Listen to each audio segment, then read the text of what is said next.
You have some narrative in your mind that is so negative that when you look in the mirror, you see somebody worth trashing. You see what's wrong. You pick apart your appearance. And I want to reverse that, because here's the deal about self-confidence. Self-confidence begins with you. You realize the word self is in there, right? I can't give you confidence. I can give you a little boost. I can give you tools. I can encourage you. But confidence is forged in fire. It's something that's within you. And here's the thing I want you to realize about confidence. You are a confident person. That's why you miss feeling that way. You can only miss what you know. You've just been blocked from the feeling of it. And wherever you are right now in your life, I'm telling you, confidence is in there. You just got to figure out how to tap into it. If you're holding on to something that does not serve you, you are making a terrible error. It's going to cause all kinds of problems. You may blame other people or other things. You may blame the situation. It's you are the cause of the problem. The man that told me to pick up this book and read it, Ray Stanford, he had a saying. He used to say to me, Bob, you're the only problem you'll ever have, and you're the only solution. I think it might have taken me 5 years to understand it. But I do understand it. And you know something? I am the only problem I'll ever have, and I am the only solution. Don't hold on to anything that is not serving you. Reject it.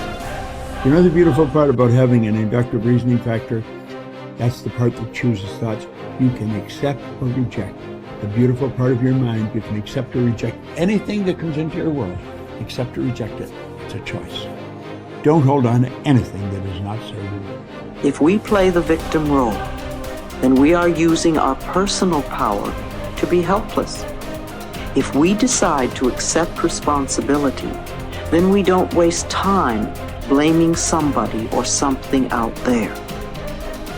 Some people feel guilty for creating illness or poverty or problems.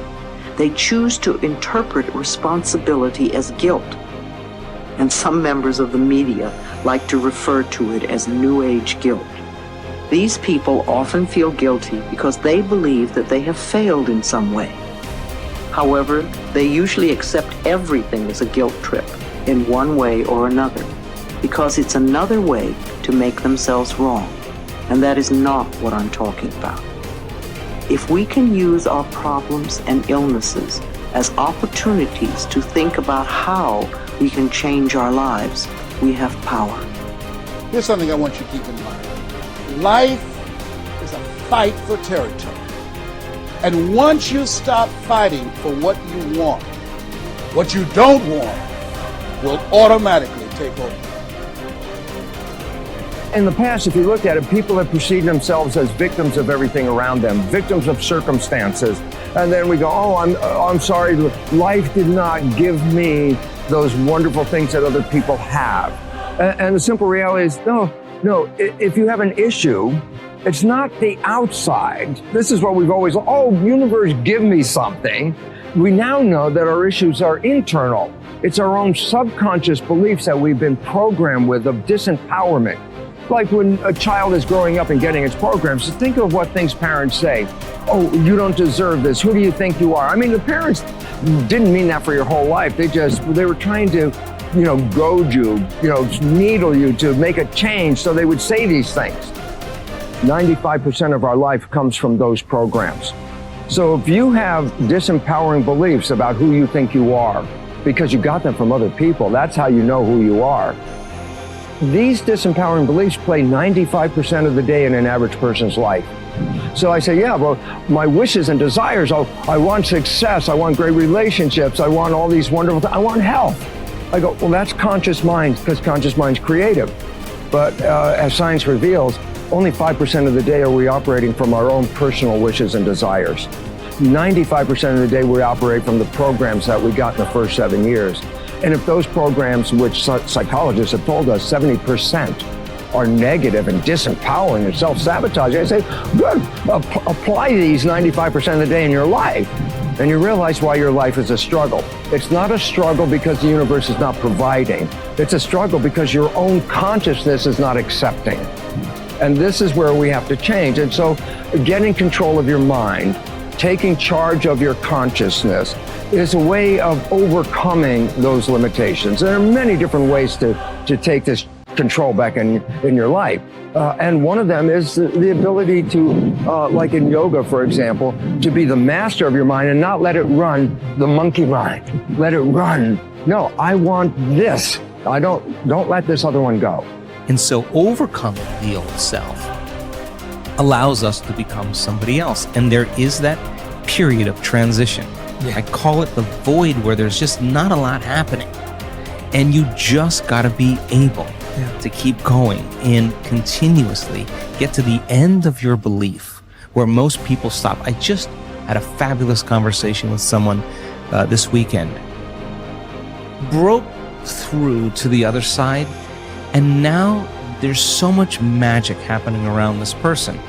But she's worthy now to receive it. And that is the key, because the universe only gives us what we think we're worthy of receiving. So we got to become initiated into this and understand it. Thousands of years of programming that says that we have to change things matter to matter, in three-dimensional reality. And it will take time, but to begin to connect to that resource called the quantum field and create from the field instead of from matter, there's a lot of unlearning that has to go on. You have to really begin to mentally rehearse. So you ask yourself at the end of your day, I do this every day. How'd I do? How'd I do today, bro? How'd you do? Did you do good? Where'd you fall from grace? What was it that caused you to go unconscious for the rest of the day? What was that moment? Now, if you're a student of life, you'll begin to contemplate, well, it was that person that said that thing, then I reacted, or I got this email, or things didn't go my way, and I started feeling angry or frustrated or fearful. The next time that happens, how could I evolve my experience? Now, you may have to search for some answers of the best model to build, or you may actually have a long contemplation and start to go, God, the next time that happens, I think I'm going to do this, or I'm going to do that, or I'm going to plan my behaviors. And the act of closing your eyes and rehearsing what you're going to do begins to install the neurological hardware in your brain to look like you already did it. Now the brain is no longer a record of the past. Now it's a map to the future. And if you keep installing that hardware, the hardware will become a software program, which means you'll just start acting like a happy person. Why? There's no magic there.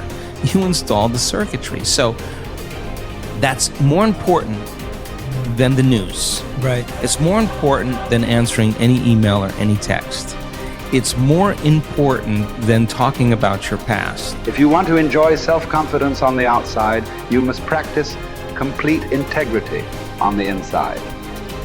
The foundation of self-confidence is for you to live your life consistent with your innermost values and principles, while thinking and acting in harmony with your highest aspirations. Men and women with the most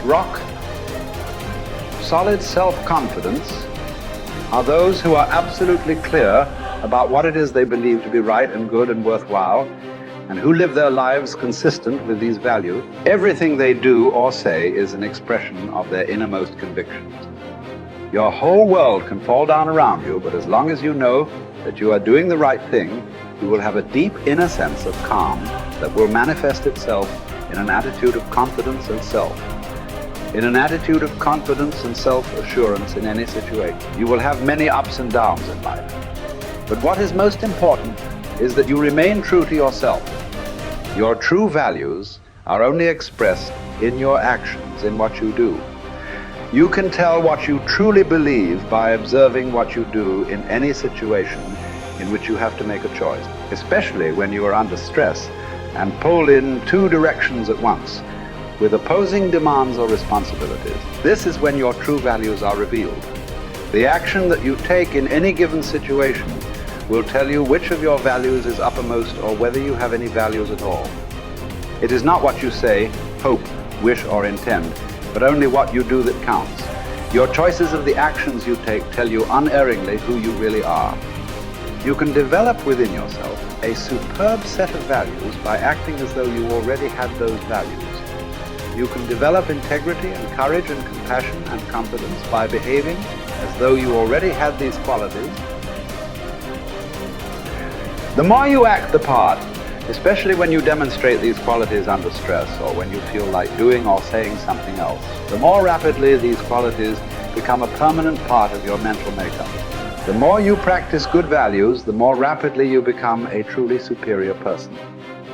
The keys to developing the unshakable self-confidence that will make everything else possible for you are self-control, self-mastery, and self-discipline. Self-confidence can come directly by behaving in a self-confident manner, but more often it comes indirectly by doing and saying the things and practicing the behaviors that lead to self-confidence. The most important self-development behavior is living consistently with your highest values at every opportunity